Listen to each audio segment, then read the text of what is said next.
cataclysmic climate shift which occurred around 10,000 years ago.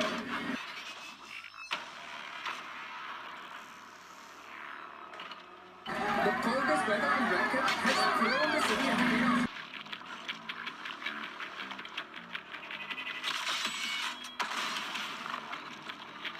Stunned weather experts yesterday slamming into the unprepared Irishman with a cataclysmic force never before witnessed. Meteorologists already believe this to be the strongest hurricane ever recorded.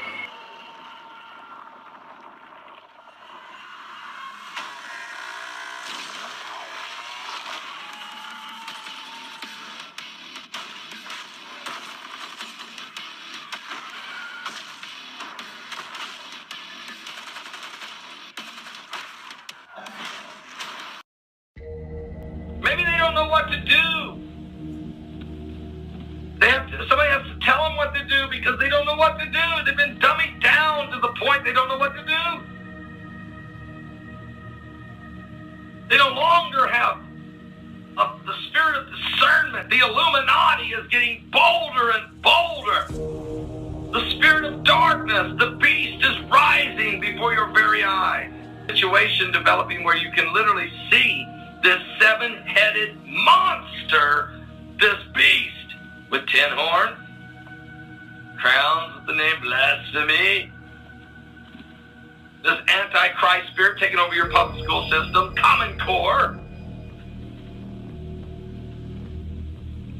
this Common Core from the biblical Babylon whore, corrupting the minds of your children, turning them atheistic and secular, humanistic, and soon transhumanoid their intellect to the point that they can't think without an electronic near them. They no longer can think for themselves. Their spirit is being overtaken by a spirit of delusion, a strong delusion, to believe a lie and be damned. The blind is the leaders of the blind.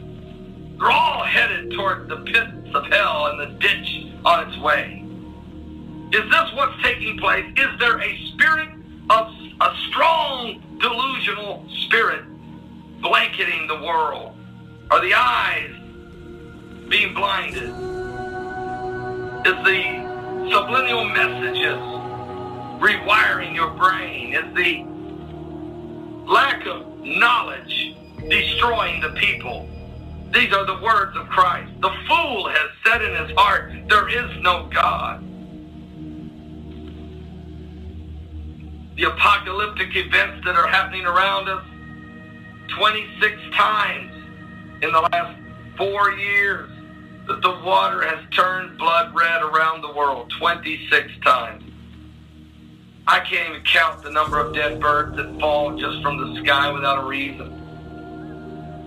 The billions now of fish that have washed up on your banks, all of it because of mankind's disobedience, because there's no truth, there's no mercy, there's no knowledge of God in the land.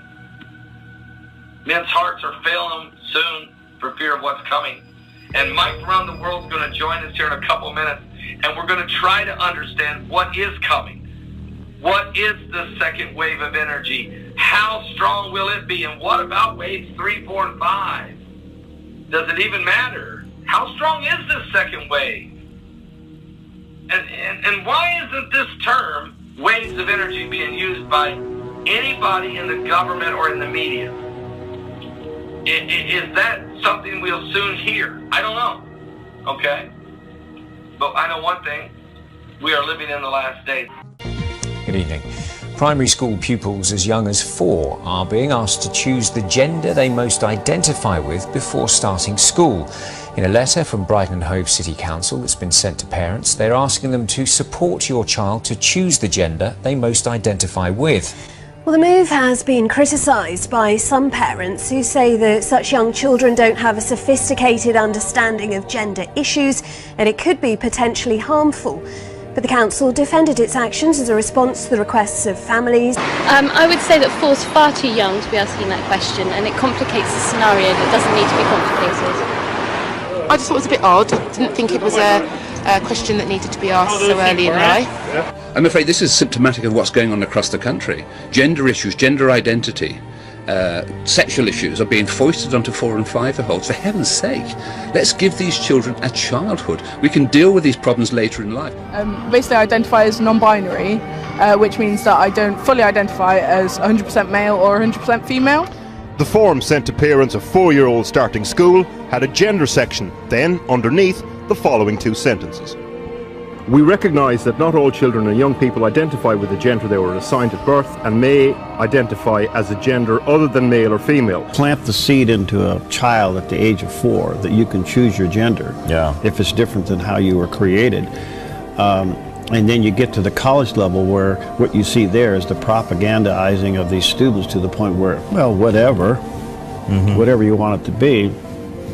Where does this ultimately lead? Where is this ultimately going to go?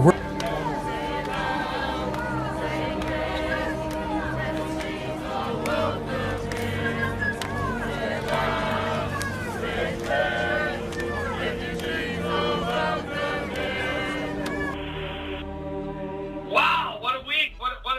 Since the last time we talked, there's a lot that's been going on, Mike. Oh, yeah, you better believe. Hey, I want to say something, too, that the speaker you had on yesterday, that was fresh air. It's so good that somebody is covering the dynamics of volcanism, because it's certainly something we're going to have to face.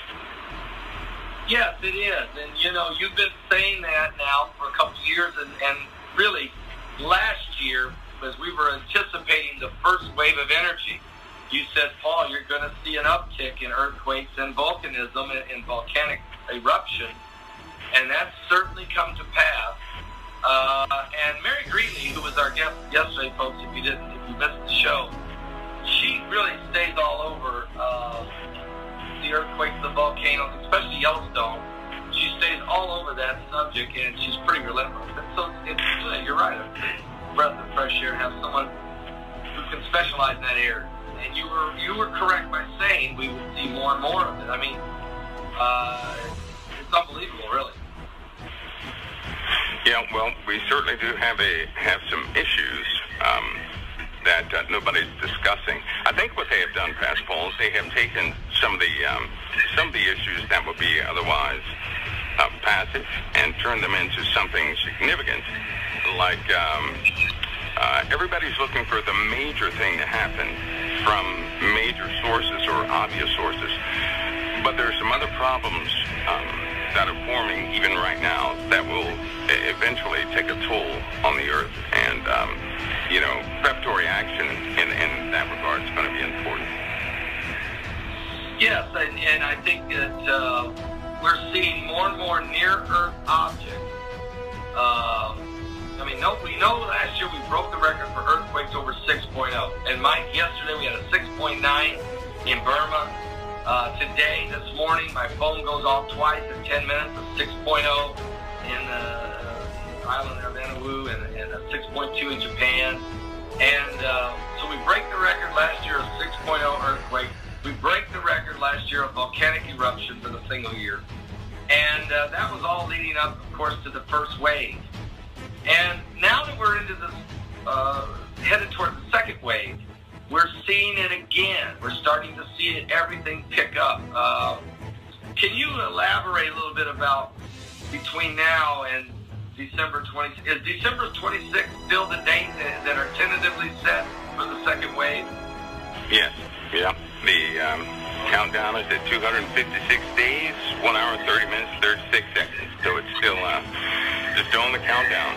And unlike the first wave that came through, and first of all, because people might not know about this, it's important to note that in 2004, we were hit by a wave that ionized the atmosphere and took a chunk out of the atmosphere.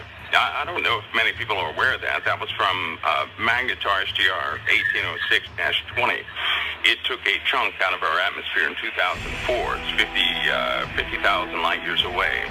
And so it erupted, and that wave it sent out throughout the entire, it just sent this thing out throughout the entire galaxy, and it blew a chunk off of our atmosphere. Consequently, that's also when they began to discuss the climate change. Winter seems to be going by and warm weather seems to be coming. But be aware, with the warm weather, is going to become a lot of problems all over the world, especially in the white nations, the white European nations, the white nations of the world. In 2004, global warming became a topic. In 2004, and that was a result of this magnetar striking the atmosphere. Now, here's the funny part. Global warming has nothing to do with what people think global warming is. In fact, global warming has more to do with the dynamics of what's taking place that no one can reverse. And so they have to take precautions in preparing for what's coming next. And there's always a public science and there's always a hidden science. But there are things that we're going to see, certainly in the atmosphere, that will precede these massive amounts of energy blows that are coming into our solar system here. So you're saying that from a massive eruption, a chunk of our atmosphere was just blown out of there because of a really strong wave in 2004. Can you compare that wave of energy to this wave that's coming in December? Is it comparable? Was it stronger than the one we got coming in December, or is December stronger? Oh, no, it's not comparable at all. In fact, it's highly minute. Most people didn't even notice, except for certain people that work in air traffic and things of that nature. They had upsets in their satellites, and power grids did begin to fluctuate that day, and a few other things. But no, it's not comparable. One of the this wave that's coming in faster. Well, let's just say we have a problem, and to really understand the impact of this wave, I think it'd be prudent for people to understand what the magnetosphere is actually doing, right? And we've heard BP Earthwatch, and he always checks solar dynamics, and people will in the future thank God for him doing that, because the sun has everything to do with what's happening here on Earth. Right? And it's good to know, it'd be prudent to know the dynamics between Earth, the sun, our solar system, and then the galaxy. And we can do that today. Very simple. It's a very simple concept to understand. But it will begin to convey the dynamics of what we're dealing with, and then people can really get an idea of what they're going to be facing, in a realistic sense, what they're going to be facing. So, in other words, take all the icing off of the story and not make it interesting, but make it, just demonstrate to them exactly what they're going to be dealing with. And I think that's very important, because it has to deal with volcanism, weather changes, and everything else. All right, Mike. Now, once that hole is blown out of the atmosphere in 2004, does the Earth heal itself, or does that just remain? That's just gone. Is it over a period of time, did it kind of heal itself some? Yes, it came out. Now, in 2004, that's also when we had a problem with the ozone. Do you remember that? In 2004, Net Geo began to print articles. The ozone, that became an issue because it took a chunk of the ozone with it. And so in 2006, the ozone was the lowest level it ever has been in recorded history since they started recording information. There were spots on the Earth in 2006 that if you went in those spots, there were no-go zones. If you went in there, you would be cooked as though you were inside of a microwave, because there was no protection from solar radiation coming in at those spots. Now, wow, that's what happens if a chunk of our atmosphere is blown off. There's no protection from solar radiation. And to understand the entire dynamic, our magnetosphere is a big magnetic field around the planet. And what it does is it reflects or it repels charged particles, right? The weakest part of our magnetosphere is at the north and south poles. Thus, you have the northern lights, which are going to be very important to talk about. So, but anyway, all these charged particles, most repel, just a minute amount hits the north and south poles. That goes for a solar flare, if they're not huge, and a coronal mass ejection, CME, right? Because the CME is in fact a polarized magnetic chunk of plasma blown off the surface of the sun. And if it heads towards Earth...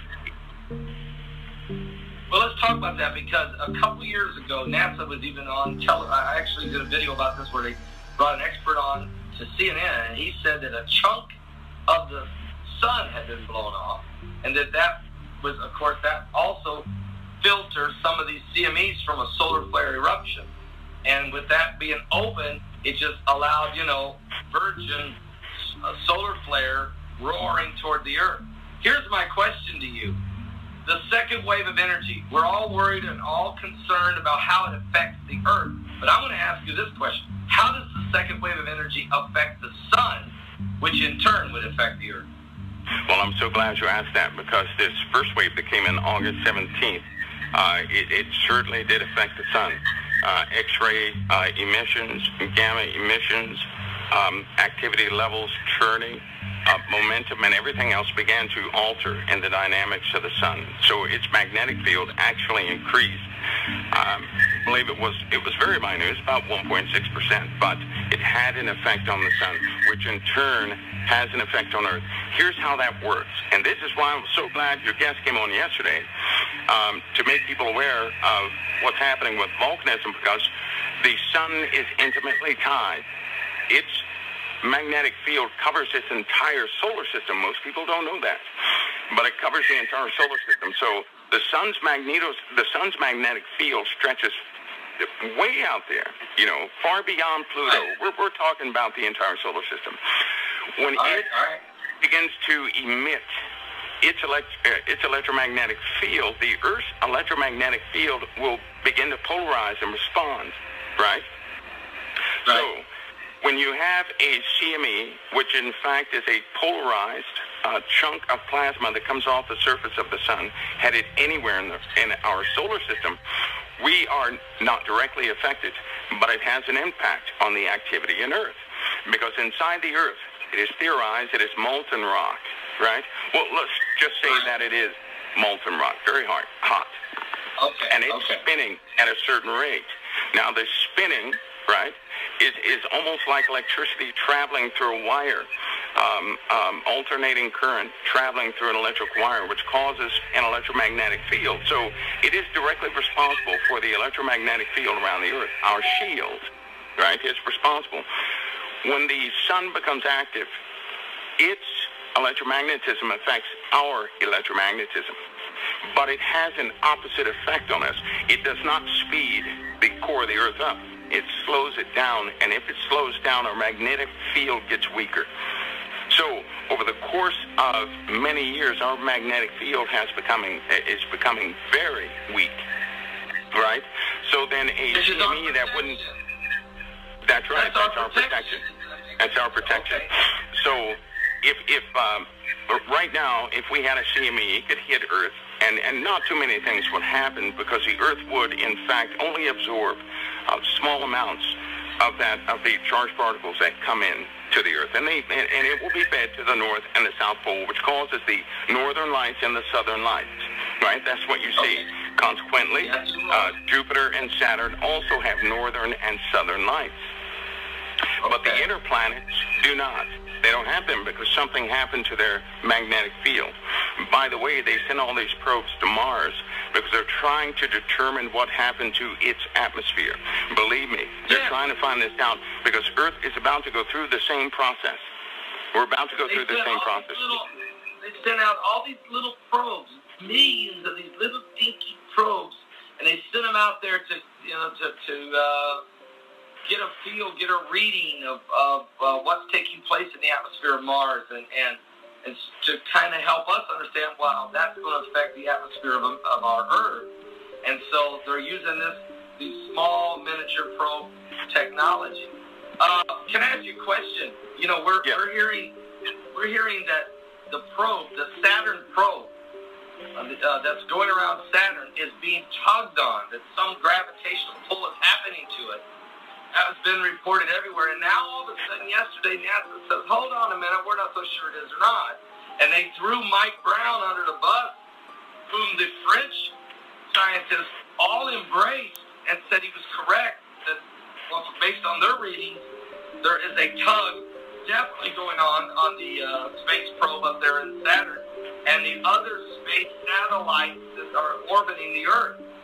Mike, do you have any information that can help us understand what's going on with the space probe, and is it being tugged on? Oh yeah, most probes that are launched into the atmosphere have they have to compensate for a tug in a certain direction. And by the way, I mean, who would you trust? The French, who are somewhat open in their scientific knowledge, or the U.S., who likes to protect everything? You know, everything has to be protected, even if it means nothing. They protect it. You know, the public is not smart enough to know, and that would be their general viewpoint because of the diversity of people. So if they threw somebody under the bus with whom France would agree with, well, I would be inclined to believe them, right? Over anybody else, because we have too much at stake here in the United States. And I tell you, bad people in the past have hidden so much, right, that if they open these things up now, the entire social system of the United States will begin to degrade, because they're trying to rebuild trust in the U.S. government is what they're doing right now. Okay. That's priority. So, but there's something tugging at everything. They have to compensate.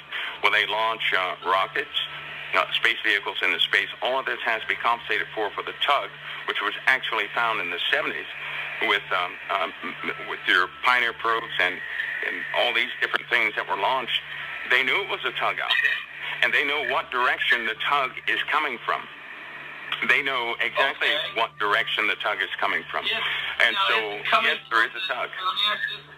Okay, so for there to be a tug, there has to be a gravitational body big enough to pull against the grain, because, you know, our sun is pulling. I mean, we're all orbiting the sun in our solar system. So for anything to be pulling what's orbiting in our solar system has to be big, has to be huge. As Donald Trump would say, huge. It has to be very big. So, and that's where the theory of Planet X or Nibiru came into play about 100 years ago. Now here we are. We're not getting all the info. We're hearing drips and drabs. NASA's dribbling stuff to us and then changing their mind. And then tomorrow, 3 days from now, they'll be talking about Planet X again, probably. And so as this goes on, my question is to you, if this tug has started happening in the 70s, we knew about it then, we know what you say, we know the direction. Is it Orion, which was what Chilean scientists saw in the observatory there in the mountains of Chile, or is it from a different location? Do you have information on that location? Sure. No. I tell you, Pastor Paul, as far as locations of where the tug is, I could answer that anyway. But I can say this: there's a definite tug where all spacecraft would never hit their mark in achieving external or wide orbits out there in space. So you have to be able to compensate. There's not enough fuel on board in these probes to continue to make adjustments, right, if you don't compensate for the tug. So it is known mathematically how to adjust these probes, and you can only do that if you know the source of the pull, right? You not only have to know the source of the pull, but you have to know the magnitude at which this pull can perturb your satellite trajectory, right? Well, you know what you just said. Okay, so what you just said is, if you're going to make the adjustment for any spacecraft you throw out there, whether it's the little probe around Mars or the one probing around Saturn, that you have to allow for compensation from the tug, and you have to know what that tug is and how strong that tug is, or it would never work. Then what you're saying is, in a roundabout way, or I'm just going to take it to mean this, that for at least 30 years or more, NASA has known what this object is and knows right where it's at and knows how far away it is and must know how, maybe they know what the effect is eventually going to be on Earth. And, is this why we're getting more and more and more info and more fever pitch starting to build about Planet X or Nibiru? Well, now that was pretty good. Can I call you Professor Begley? Because that's pretty good. That's pretty good. That is excellent. So then mathematically, you have to know all these parameters and specifications to actually hit your mark when you're launching something, right? So that's out of the way. Now, given that fact, and this new way of thinking, that no, they're not shooting in the dark. So what would be the point? What would be the point of honestly disclosing? Now I'm going to just think of their mindset for a second. What would be the point of them disclosing anything? What would be the point? Because there's nothing they can do about it. There's nothing anybody can do about it. You're dealing with too much, such a massive object. You're dealing with too much. So there's nothing. So they're not going to tell anybody. They hear these stories, right, spawned by individuals like Gil Broussard, and then they have to deal with the attraction from the populace. And so they come up with these weird things. They dangle things in front of people. So people will say, hey, that could be it. And then they'll just, jerk the bait away and say, no, that's not it. And so people are kept in question, therefore never having the proper timing of these events. And why is it important that nobody has the timing, Pastor Paul? They protect the timing, not so much the event, but the timing. But why? Why would they do this? Well, I'll share that with you. They have to prepare. They're afraid. They have to prep to survive. Right. Yeah, and so to prepare to survive, if a global catastrophe ever hit, the first thing you'd have to make sure that you have is water. You'd also have to make sure you have grains. You'd also have to make sure that you had food distribution underway. So water purification, and grains, to collect all the grains, would be very, very important. All you have to do is look over the course of the last 20 years and what's been happening to the grain belt, what's been happening to the grains, what's been happening to the water. All of a sudden we have decreased water levels in all the freshwater lakes in America, right? Is that coincidence or something else taking place? Somebody's draining the water and storing it apparently underground because the water level, sea level is a constant. Why is it a constant? I'm not a scientist here, but we know that there's evaporation and then rain, and sea level always remains a constant. Now all of a sudden we have water levels and water tables drastically falling. Well, where's it at? It's either in the atmosphere or it's where it should be. No, it's being drained somewhere else. In my perspective, they are taking the fresh water and putting it into large storage for survival later. Yeah, so for now, how would you hide something like that? You'd have to fool the public. So let's play the evil guy real quick. If I wanted to fool the public and have them honestly believe any scientific report that I begin to have a discourse with them about science and droughts and everything else, to have them believe it, I would have to be able to control the information. Well, the only way to control information is to make all information digital. Thus, the mandate on digital communications and storage took place in the 2000s. You guys, everybody remember that, right? Even the telephones, they had to operate off SIM cards. Why? The first excuse was that drones that were producing, they used VHF, UHF, and all these analog radio signals, and they didn't want anybody else using those signals. However, satellite systems also use those systems as redundant carriers of the information, redundant carriers, just in case something happens. And they're still widely used, but they needed to control the information. And why did they do that? Because history on the internet changes about every month. If you took a snapshot of articles on the internet, of historical findings, things of that nature, common things that are happening, and you took them and looked at them, about 6 months later, you would notice an altercation of the data in the document. So digital information and history is changing. And there are very evil people that always tell you they can't change history, but they can change the way history is perceived, right? They can do that. So everything is digital. And this is what these folks are doing. So that gives them room to hide any activity that they're doing. And the populace will never know. If they don't know now, they're not going to know. Right? which means those who are of the Spirit, they can discern something is not quite right. It eats away at them every single day, spiritually, right? But they can't put their finger on it because they can't trust the information from the evil folks themselves. They can utilize it to see something is wrong. This is why I believe, and I'm leading somewhere, and I'm leading somewhere in this interview today. I'm going to get to the effects of the second wave between now and December. We're going to talk about that because I think those effects that the earth is going to experience between now and December 26th, I believe we can find parts of it in this Bible. But here's something you just said about this. Storing history on digital instead of written. This is why God said that the written word, and this is why he said, hide this word in your heart. He will write this word in the tables of your heart and in your mind.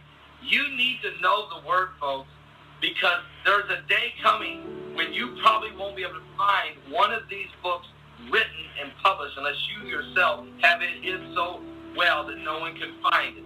There's proposals on the table. They want to remove the Bible from all the public libraries across America. ISIS is burning every biblical book they can find. The communists are destroying every Bible they get their hands on in every communist nation in the world. This is going to become such a treasure.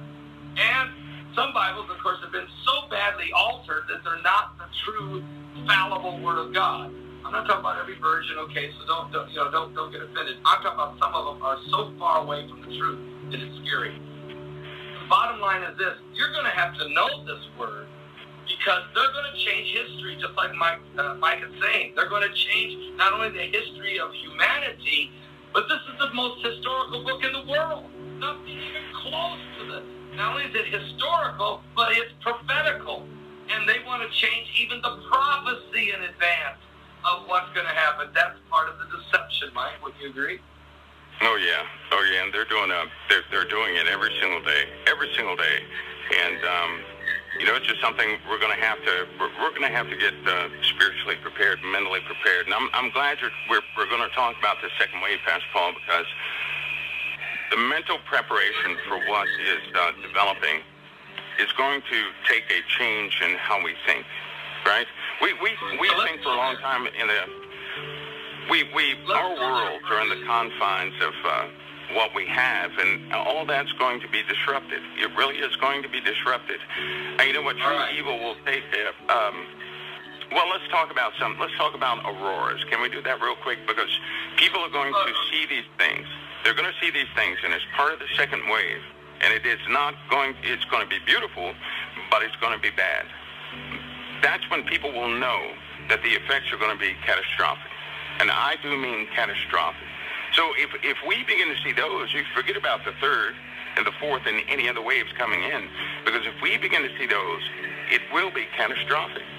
And I can explain to everybody why. Let's break it down for them. And we've had our first ripple wave on, like you said, I believe it was August the 17th, 2015.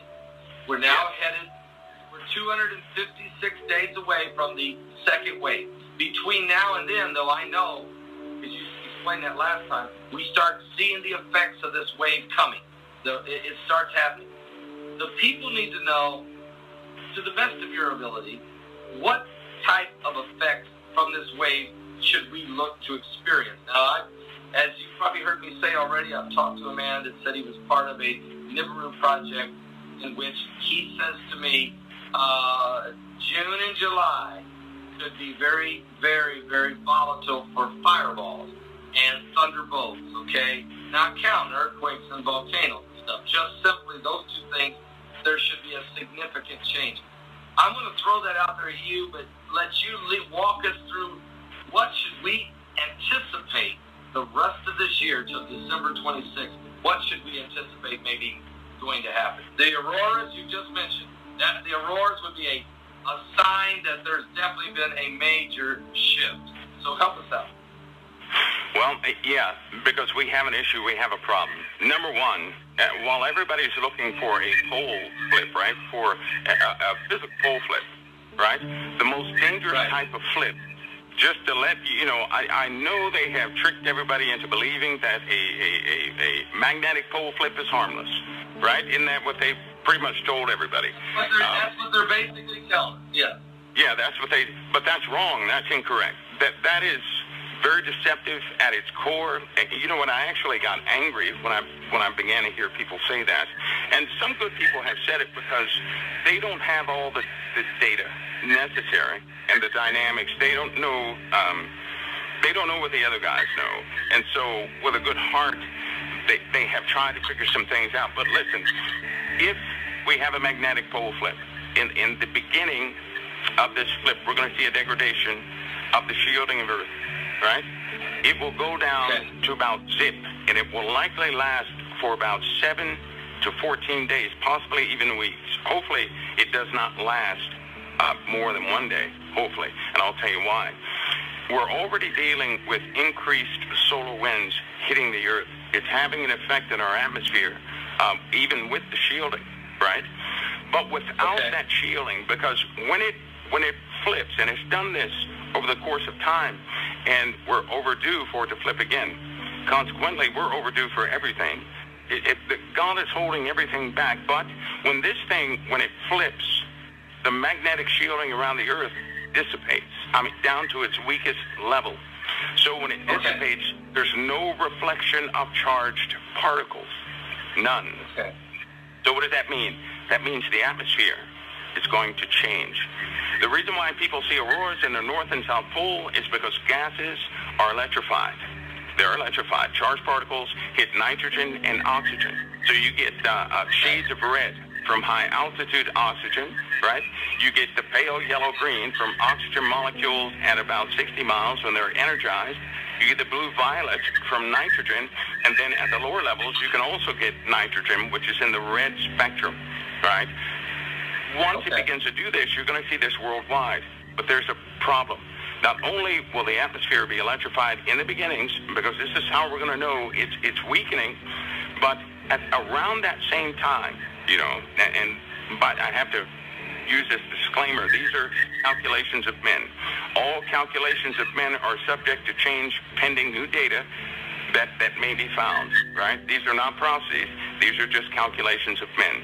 And so, to the best of mathematical ability, these things are being, I guess you could say, forecast, you know, given a forecast. And most people don't trust a weather forecast. So you have to take this, although, you know, these are the steps of what will likely take place, right? No one's an expert on God's creation except God himself. So I just have to say that. Anyway, when people begin to see the auroras and the sky is changing different colors, that's a very bad sign, because it is my belief, based upon countless talks, meetings, and just looking at data and preparatory actions of people around the globe, that we could possibly encounter this during the October-November months of this year, because our magnetosphere is fluctuating in the worst type of way now. We're having dropouts of our shielding, right? Dropouts of the shielding means that the inside of the Earth, that the churning has, I guess you could say, has a lot of turbulence in there. When turbulence is inside the fluid of the Earth, or that molten rock and metal and things, it causes massive fluctuations in the magnetosphere. And this is what we're seeing. So, if this weakens, Pastor Paul, number one, people will think it's beautiful at first, but then they won't be able to go outside. You're looking at volcanic eruptions on a scale never seen before. The gases have already begun to emit from the Earth. So this means that inside the Earth is becoming very volatile, right? Gases are emitting from Yellowstone. Gases are emitting on the West Coast, and there are gases beginning to emit off the East Coast, and there are gases emitting from Mexico, South America, Africa, Europe, Asia, Russia, you name it. They're emitting all over the place. There are bubbles coming up from the North Pacific Ocean, and the North Atlantic is a severe trouble spot. But all right, Mike, time out. So if the pole shifting from the magnetosphere, and when that happens, it literally almost does away with our force field. The solar winds and the solar flares will be just going straight into us. We may see spectacular auroras, but get ready for the ramifications of this would be volcanoes. In other words, in October, November, we may see spectacular auroras around the world. But then you can also anticipate, according to you, volcanoes of eruptions like never seen before. Is there a danger in these volcanoes of a super volcano somewhere? I'm not going to say Yellowstone, because there's many of them out in the Atlantic and different places. Could we see a super volcano eruption, not just only the regular volcanic eruption? We most certainly could. We most certainly could, Pastor Paul. And this is why in 2013, 2014, that the armed services were training to deal with ash, right? They have a special MOS now, a special designation now for people who deal with an ash environment. Now, why? Because we're going to have to deal with an ash environment. You're looking at perpetual eruptions. You know what's worse than a super eruption? Small eruptions all around the globe. Because a super eruption is so bad, certainly for the immediate area, but the ash is the problem. The ash is the problem. That's just like an ash environment. We may be going into this October, November and start to experience an ash environment from so many different eruptions. I mean, we've seen eruptions, Mike, that have disrupted air travel for a week. I mean, literally have to shut down airports and air travel in Europe and different places. So we may not have a super volcano go off, but we may have so many other volcanoes going off that the ash, which affects planes, I mean, the engines, it affects breathing. I mean, is that what I'm hearing? Yeah, because ash is small shards of glass, and they will just burn the lining of your lungs and everything else. And then you're looking at something catastrophic. Now, if we see those auroras around that October, November time frame, then you can almost count on something not so good happening after that, because we'll be in a volatile position. That means our shielding is gone, and we don't need a CME to begin to ignite things and to begin to experience some of these things. So that also means that prior to that time, now that's just with the Earth's shielding, if it goes down. If the Earth's shielding is strengthened, then we're going to notice a heaviness in the atmosphere, which means dramatic pressure changes. We're going to see that anyway. We're going to see dramatic pressure changes leading up to the second wave. Dramatic pressure changes. Now that is going to mean that your standard cumulonimbus clouds, your storm clouds, are going to become very compact. And when they're compact, they're going to be very highly charged at their tops. So then people in space will see more and more strikes coming from the clouds going straight up out into space. And we're going to notice much more intense lightning storms and plasma conduits forming on the Earth, as there have been two, to my knowledge, spotted in the last 2 months. There have been two in the last 2 months. It's a phenomenon, and they're very dangerous, and they somewhat form out of the blue. It is not lightning. It is a plasma conduit, and it will sustain itself for about 2 seconds, and then it's gone. Will we see, these thunderbolts, will we see large hail like in Texas? We just had huge hail in Texas, and we have these thunderbolts that are they going, if the pressure changes drastically come October, November, will we see, besides a lot of volcanoes and filling the air with ash, are we also going to see even stronger thunderbolts and hail than what we've seen? Yeah, because as these gases continue to emit from the Earth, right, it's going to take the equilibrium of the atmosphere and begin to fluctuate that equilibrium, which means that the charging of storm clouds are going to be very different. You're dealing with a different dynamic, and you're looking at a discharge of common static and plasma, probably about 100 times higher than what it is right now. As a general rule, as you go up in the atmosphere, the voltage potential is higher and higher and higher, which means you can extract electricity out of the air, right? You can do that because the grounding source, of course, would be Earth.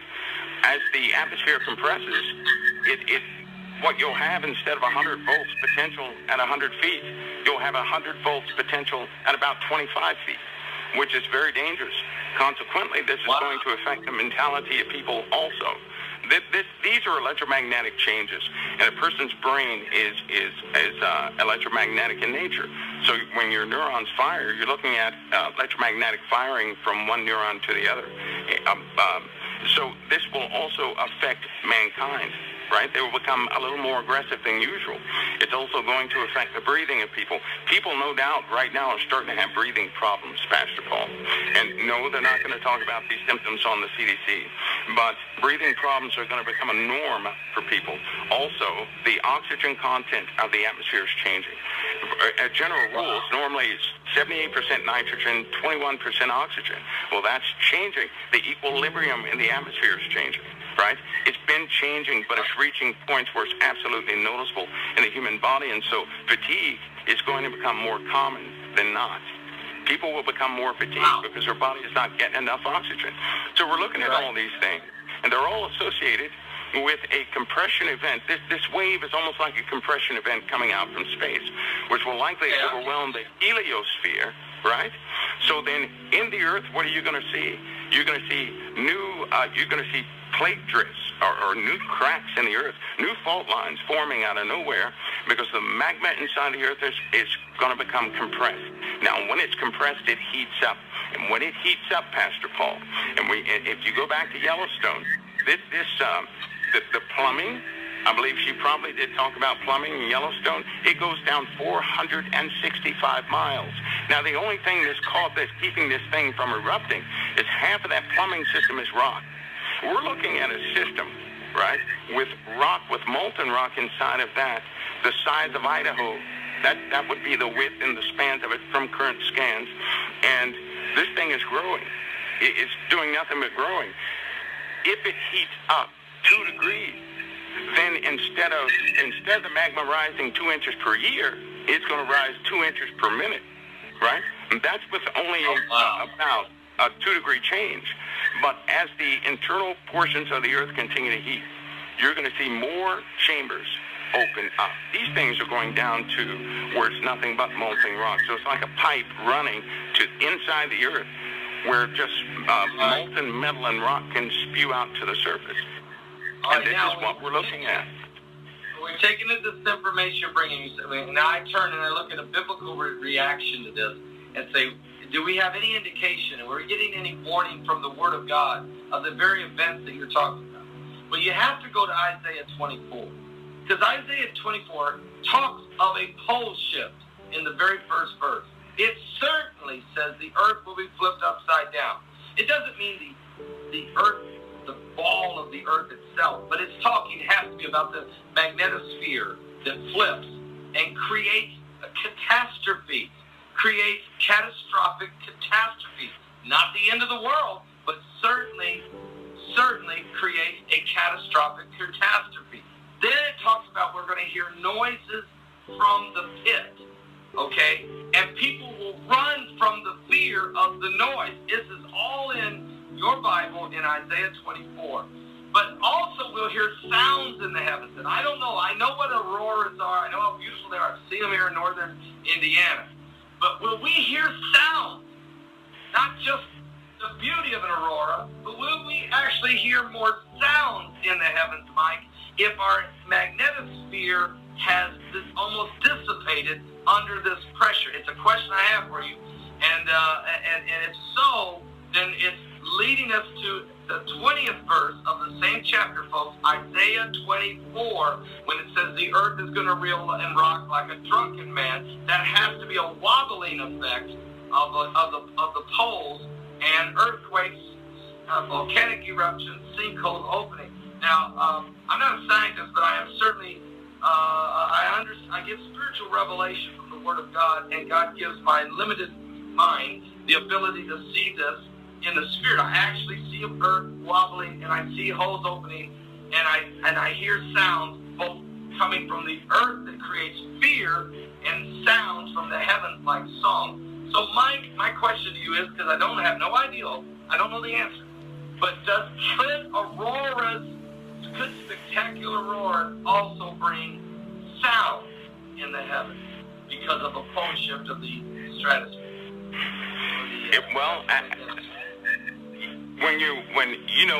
The lights in an aurora come from high-speed collisions.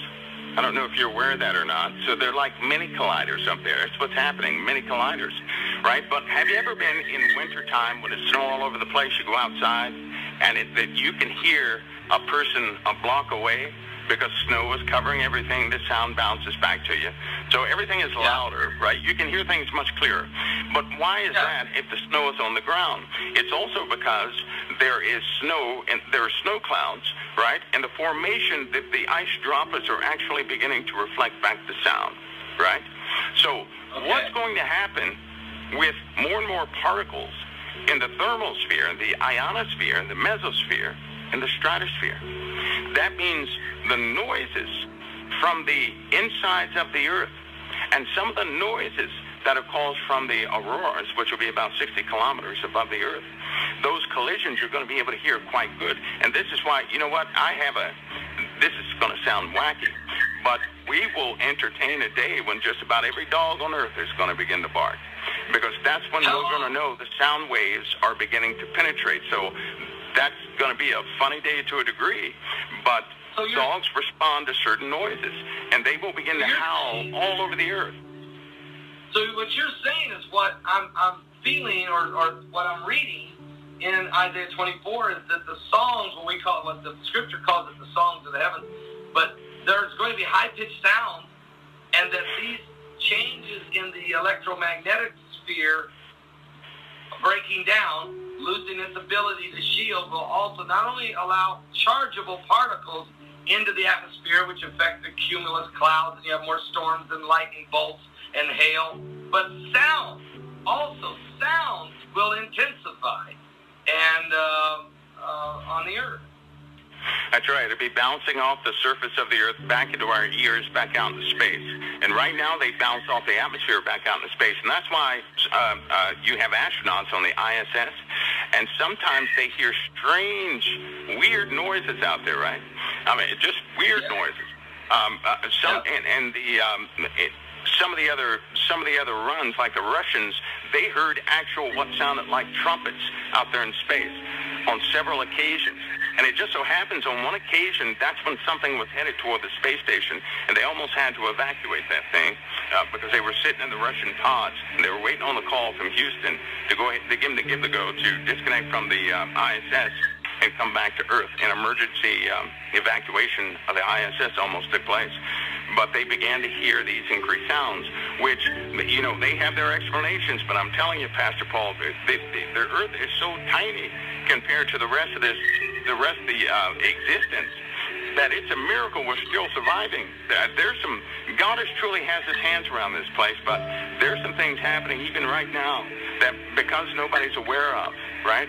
They simply can't see what's been taking place in their lives. But yeah, we're going to hear those sounds. Dogs, animals, they're going to start responding, right?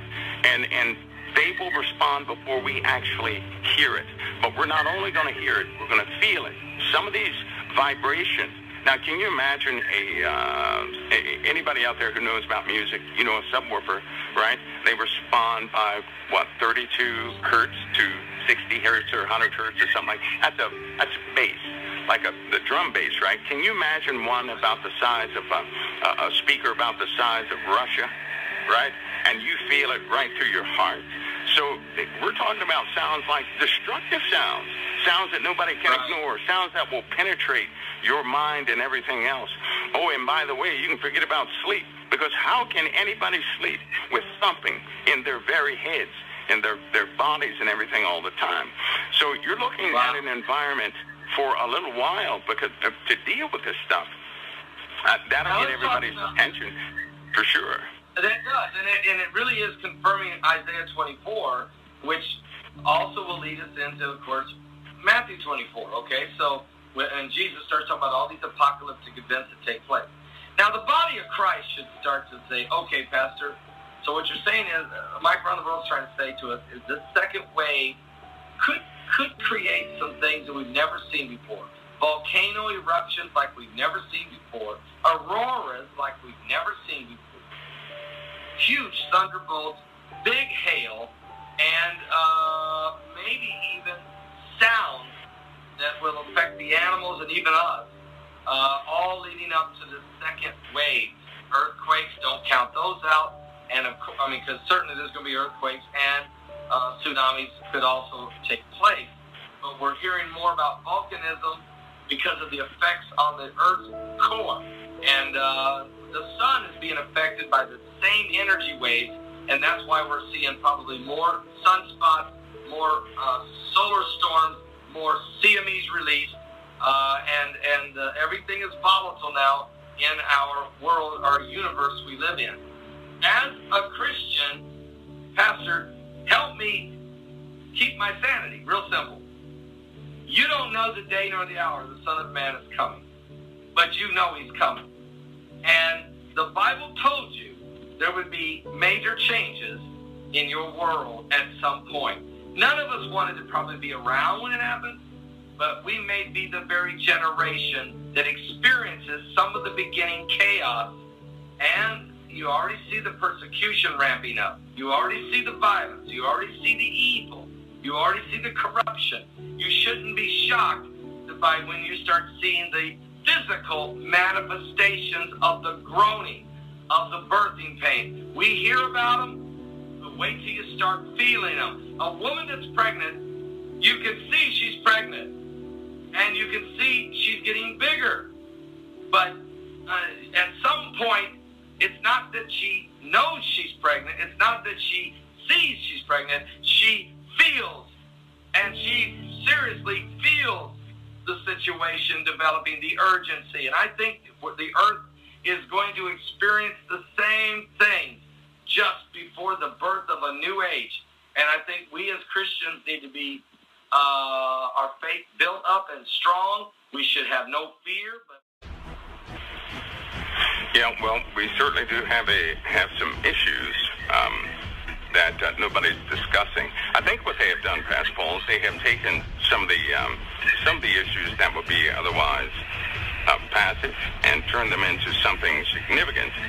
Like everybody's looking for the major thing to happen from major sources or obvious sources, but there are some other problems that are forming even right now that will eventually take a toll on the earth, and preparatory action in that regard is going to be important. Yes, and I think that we're seeing more and more near-Earth objects. We know last year we broke the record for earthquakes over 6.0. And Mike, yesterday we had a 6.9 in Burma. Today, this morning, my phone goes off twice in 10 minutes, a 6.0 in the island of Vanuatu and a 6.2 in Japan. And so we break the record last year of 6.0 earthquake. We break the record last year of volcanic eruptions in a single year. And that was all leading up, of course, to the first wave. And now that we're into this, headed toward the second wave, we're seeing it again. We're starting to see it, everything pick up. Can you elaborate a little bit about between now and December 26th? Is December 26th still the date that are tentatively set for the second wave? Yes, yeah.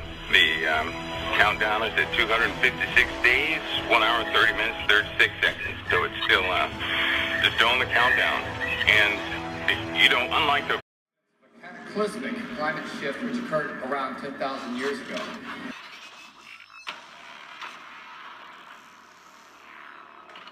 The coldest weather on record has thrown the city into chaos.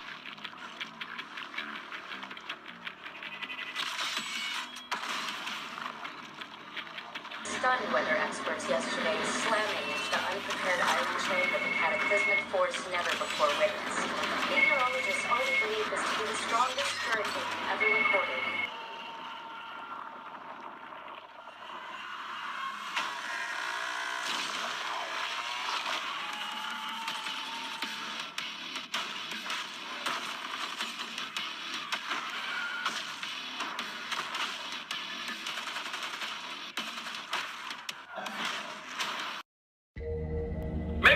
know what to do. Somebody has to tell them what to do because they don't know what to do. They've been dumbing down to the point they don't know what to do.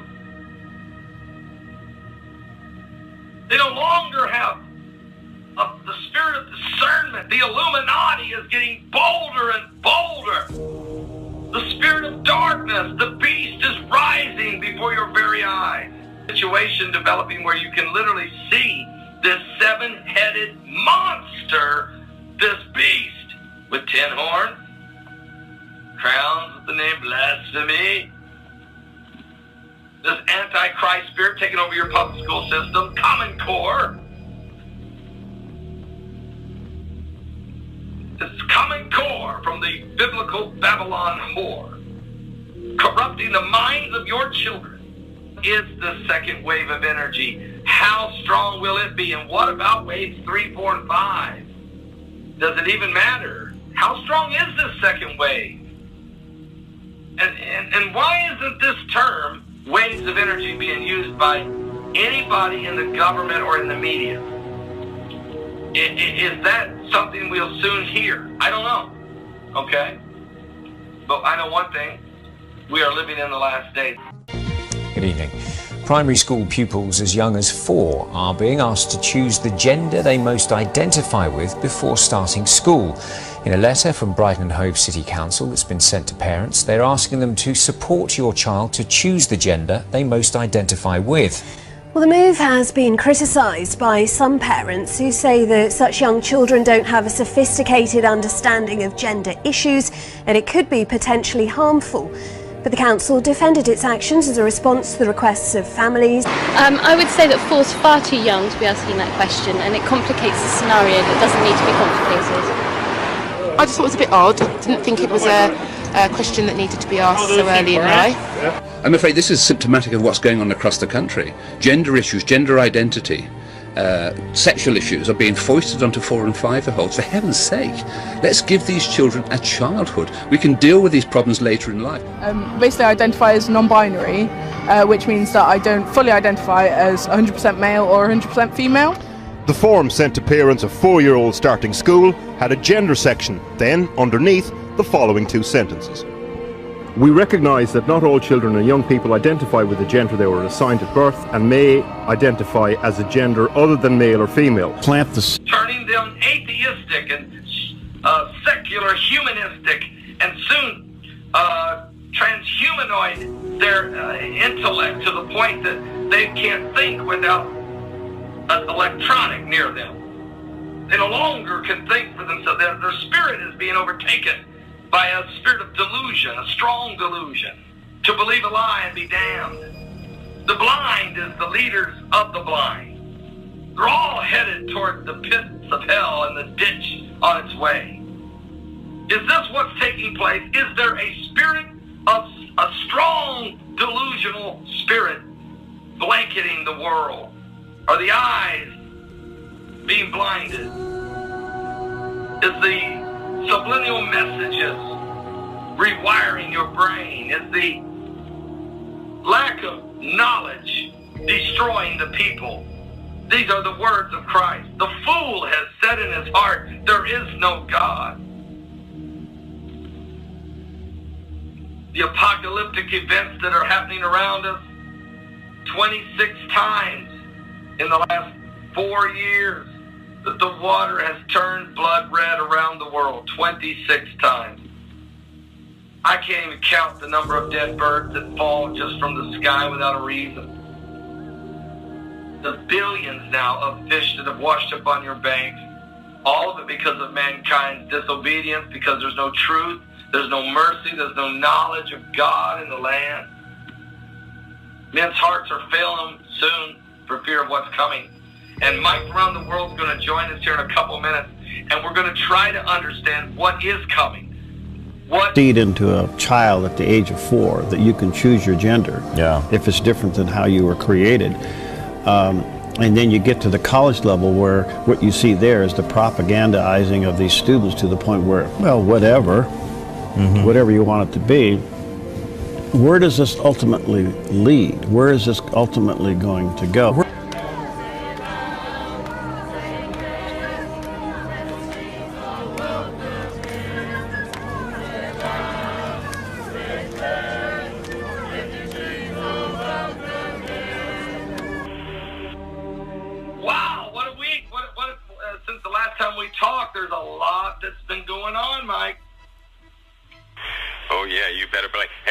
say something too that the speaker you had on yesterday, that was fresh air. It's so good that somebody is covering the dynamics of volcanism, because it's certainly something we're going to have to face. Yes, it is. And, you've been saying that now for a couple of years, and really last year, as we were anticipating the first wave of energy, you said, Paul, you're going to see an uptick in earthquakes and volcanism and volcanic eruption, and that's certainly come to pass. And Mary Greeley, who was our guest yesterday, folks, if you missed the show, she really stays all over the earthquakes, the volcanoes, especially Yellowstone. She stays all over that subject, and she's pretty relentless. And so you're right, a breath of fresh air, have someone who can specialize in that area. And you were correct by saying we would see more and more of it. I mean, it's unbelievable, really.